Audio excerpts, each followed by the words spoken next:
Ladies and gentlemen, before the break, I was just about to talk about the tone deaf mentality that I've seen with this government.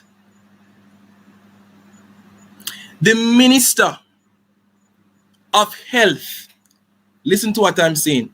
The Minister of Health posted a picture of himself in a jacket, in a Christmas jacket with a Christmas hat. It was an AI generated image. Ishmael, do you have the image?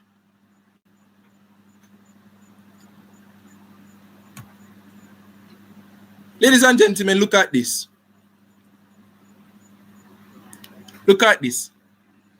Let me read the cap. We're gonna look at this, ladies and gentlemen. Look at this. He says some parishes are still on the road to recovery after Hurricane Melissa.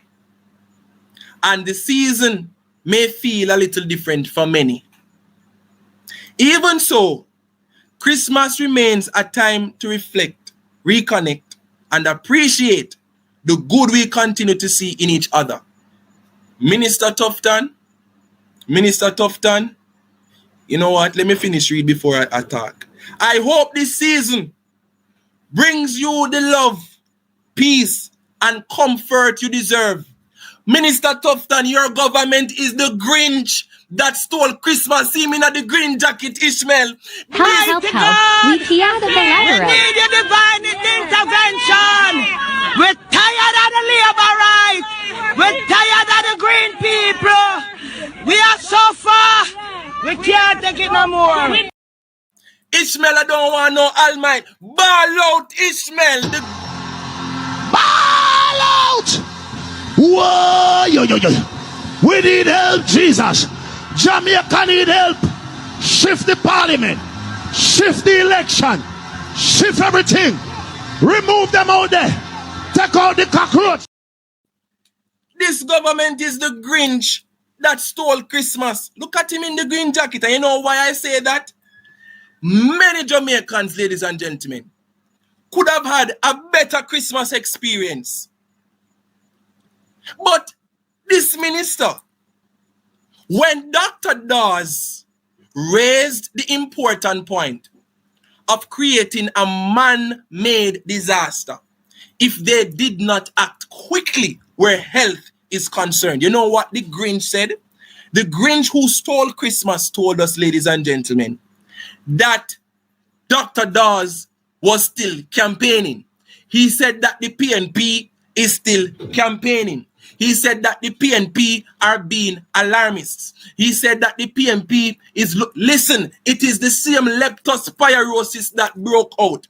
It is the same leptospirosis that is now killing the animals. It is the same leptospirosis that has killed some of our Jamaican brothers and sisters, because this government failed to act swiftly to ensure that our Jamaicans in the West could have had a better Christmas. So I like the jacket because it's green and it represents the Grinch mentality that this government has. He couldn't even go and take an actual photo shoot. It was AI generated. Ladies and gentlemen, I can just imagine our brothers in Westmoreland, our sisters in Westmoreland, in St. Elizabeth, and in Trelawney and St. James, who have still not seen any government aid. Nobody has reached out to them. Nobody has given them anything. And you're going to post up a picture of you celebrating Christmas, wishing everybody happy Christmas. Well, minister, not many persons will be happy this Christmas. You know why? Because this government is reactive. They are not proactive. Reactive government, not proactive. So while all of you will be having your wonderful Christmas dinners and you will spend thousands of dollars to have the best meals, your ham and all of that, while you will be enjoying yourselves this Christmas, remember that there is a baby without clean water to drink. Remember that there's a family of 5 or more who are homeless. Remember that many persons are sick. Remember that many persons are on the roadside still waiting in darkness for somebody to reach out to them. While you all have your Santa Claus hat on, while you'll all be enjoying yourselves, and I'm still trying to wonder how this Christmas is going to work for your Minister Tufton, because we saw somebody in the background when you were delivering a message to the nation. But you know what? I'm just saying, Minister Tufton, I don't know how Christmas is going to look for you, but let me... What can go so? But let me tell you how Christmas is going to look for many, many Jamaicans who are in the West. For many Jamaicans, it will be a dark, dark Christmas. And while we'll anticipate a dark Christmas for many persons, JPS is making reports, ladies and gentlemen. But the question was asked by MP Nikisha Burchell, whether or not the OUR is doing the necessary investigation to ensure that what JPS is reporting is actually true. I raised this concern last night, Ishmael. You remember when we talked about it? When JPS said that people are stealing wires and that somebody chopped down. Thank you. I wonder, has the OUR conducted, commissioned, or required an audit of JPS's damage claims for Hurricane Beryl or for Hurricane Melissa? Or are we relying completely on what they've self-reported? So this $350 million bill for Hurricane Melissa, which has been much talked about in terms of the government's contribution to it, is it something we're just taking from JPS and then forcing the government to cough up well-needed resources to help them finance a figure that they've self-reported? Or are you going to find a way to verify that? Again, on JPS, why I'm told by customers that they are still receiving estimated bills when JPS operates a fully digital metering system that can give you hour by hour data on usage. Is it true that JPS is still giving estimated bills, and why would something like that occur? And finally, the communities that have been out of electricity for the duration of Melissa, for example, can we confirm somehow? Is there an auditing system within OUR that can confirm that they have been zero consumption billed for those periods?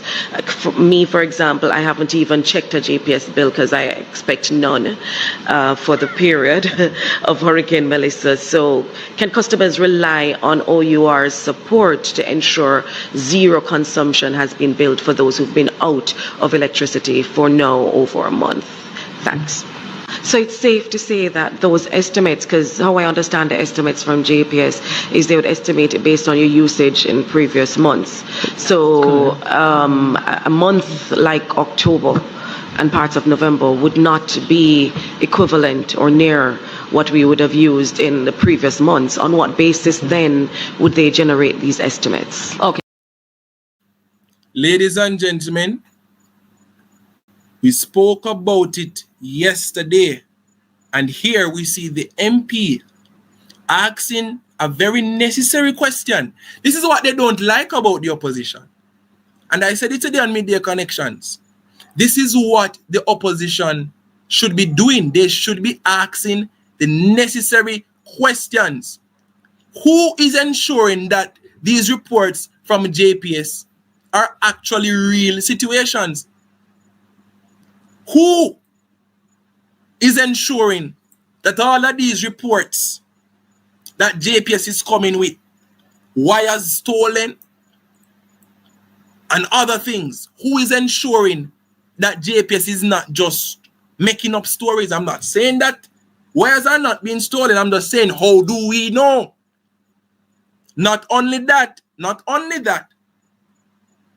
Why is it that JPS is estimating people's bills when you have a proper system in place that can tell you exactly how much somebody's bill must be?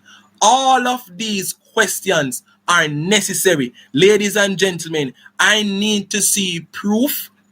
An investigation must be done to ensure that all that what JPS is saying, I saw it actually go. I need to know that what JPS is saying is true, because what I don't want to happen, ladies and gentlemen, is that the JPS is going to turn around and say, because wires were stolen, we were unable to meet the target. Because poles were cut down, we were unable to meet the target. And JPS will stay around longer in Jamaica because they were unable to meet the target. Because people are stealing wires. Ladies and gentlemen, we must see transparency with what JPS is saying. And if all you are is sleeping, wake up. Now is not the time for no mediocre investigation. You know, I'm going to take this opportunity to ask, what is happening to these different advocacy groups? These so-called advocacy groups. Why it seems as if all of you are muzzled? I'm asking the question because we have so many advocacy groups in Jamaica and so many things are happening right now in the country. And I'm not hearing anybody saying anything. Where are the advocacy groups? The Office of Utilities Regulation. OUR. Where are you guys? Jamaicans for Justice. Which part on the day? I am asking. Is it that you're muzzled by the government? Were you threatened by the government to the point where you can't talk up? Look at what is happening in Jamaica. I am yet, ladies and gentlemen, to hear anything from some of these so-called advocacy groups. So everybody is quiet. People are probably going to pay a lot of money for when light is restored because it's estimated. No, we want the exact figure. I don't want anybody to estimate anything. You have the system in place where you can give people their right bills. We want people to get the right bills. This monopoly in this country oppressing the people for years. We don't want no estimations. And we want to know, ladies and gentlemen, whether or not wires are being stolen for true. So, brilliant question by MP Burchell from St. James. And I was asking the same question last night. Ishmael was here. How are we so sure that these reports are true? How are we sure that these reports are true? And I'm asking OUR and the other advocacy groups, why are you so silent? You have teeth, but I'm not hearing that you're biting anything at all. Not even bark me hearing these entities barking. I want us to have a sober conversation tonight, ladies and gentlemen. Because it cannot be that in a time like this, where thousands of our Jamaican citizens are displaced, homeless, hungry, disenfranchised, we don't hear anything from some of these people. Cannot be. Another thing that we must touch on tonight, ladies and gentlemen, is this big number, 6.9 billion US dollars that Jamaica has received. Only 12 million US out of it are considered grants, which means the rest of it are loans. Ladies and gentlemen, Jamaica has incurred upon itself a massive debt. Ishmael, can you play that video where the opposition leader addressed this very same thing? So while I admire and indeed share optimism about the future, because Jamaica is such a resilient and special country, and we will get through this, I think we should approach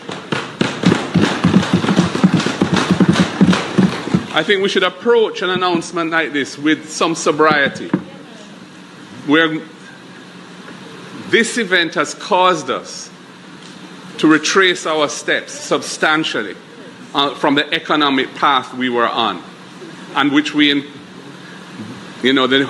nation incurred substantial sacrifices to get to where we were.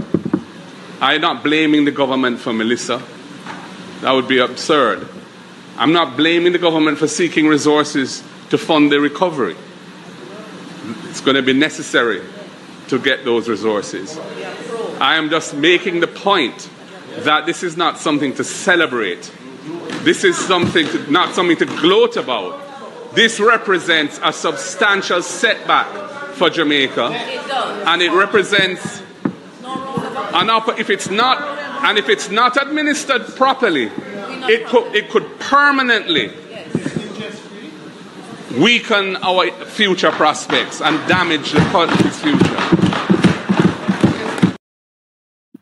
Ladies and gentlemen, listen to what I'm saying tonight.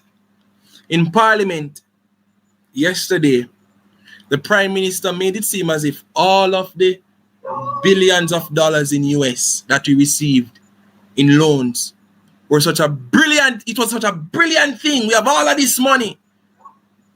But a loan, which means that we have to pay them back. And the question was asked, what are the terms of the loans? And all I saw, ladies and gentlemen, in Parliament yesterday was people hopscotching and skipping around the question. Nobody don't know. Nobody is able to tell us the terms of the loans.